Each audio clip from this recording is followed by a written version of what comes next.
Welcome to The Explainer. Today we are diving into the Hanuman chalisa, a 400-year-old Hindu hymn that millions believe is a powerful tool for getting rid of fear, smashing through obstacles, and finding a real sense of peace. So what is it about these 40 verses that give them so much staying power? You know, the hymn kicks off not with some big demand, but with this incredibly humble idea. The very first thing it says is, "Let me cleanse the mirror of my mind." It's this beautiful thought that before you can even begin to praise the divine, you got to get your own head clear first. True clarity, it suggests, starts from the inside. And the name itself, chalisa, kind of tells you what you're getting into. It comes from the Hindi word for 40, chalis. So this is literally a journey through 40 verses of praise. And trust me, every single one is packed with meaning. Okay, let's dive right in. So these opening verses, they're not just praise, they're actually a personal request. The person chanting is asking for the tools they need to understand life's challenges and see the right path forward. Yeah, the hymn's purpose is laid out right from the get-go. It's a direct plea for self-improvement. The chanter is asking for bal, buddhi, and vidya, that's strength, intelligence, and knowledge, to get rid of their kalesh, which you can think of as all the worldly troubles and junk inside. So really, it's framed as a tool for empowering yourself. So who is this hymn all about? Well, let's take a look at the incredible picture that chalisa paints of its central figure, the deity Hanuman. The verses start building this image of him, starting with a radiant golden complexion, Kanchan Varn Viraj Subesa, which kind of suggests a body that literally glows with divine light. And then we get more details that really bring the image to life.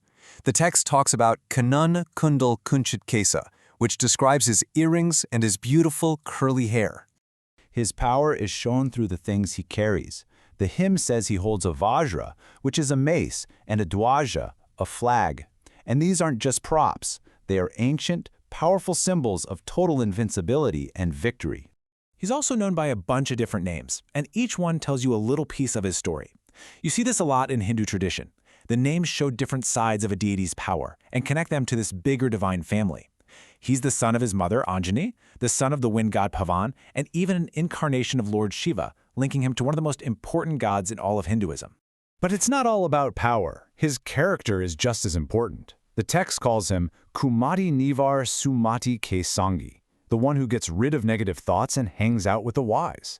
This really shows that he's not just some mighty warrior, but a real guiding force for inner goodness.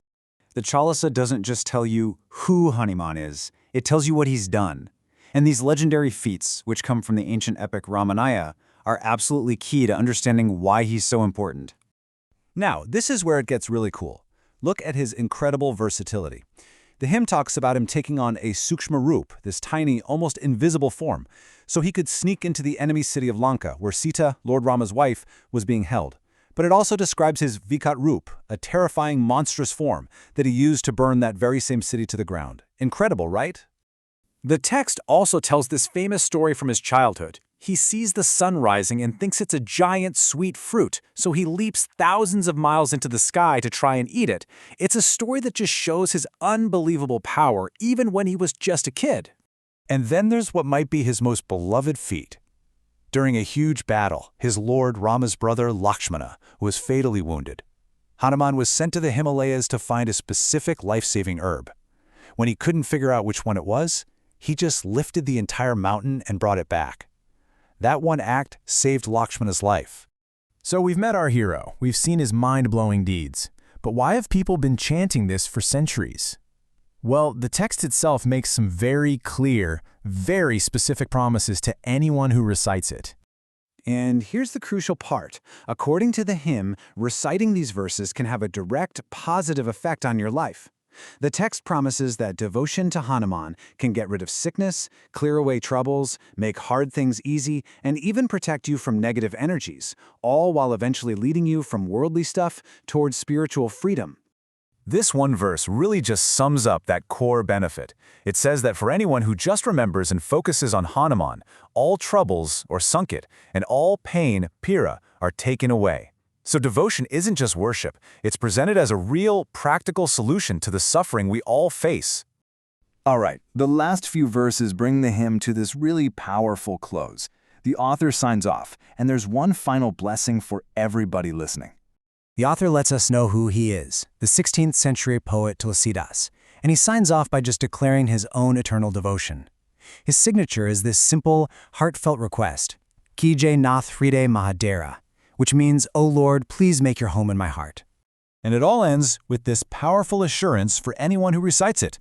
The text says that chanting it 100 times, Jo Satbar Pat Karkoi, will free you from all bondage and let you experience Maha Sukh, or just great, profound joy.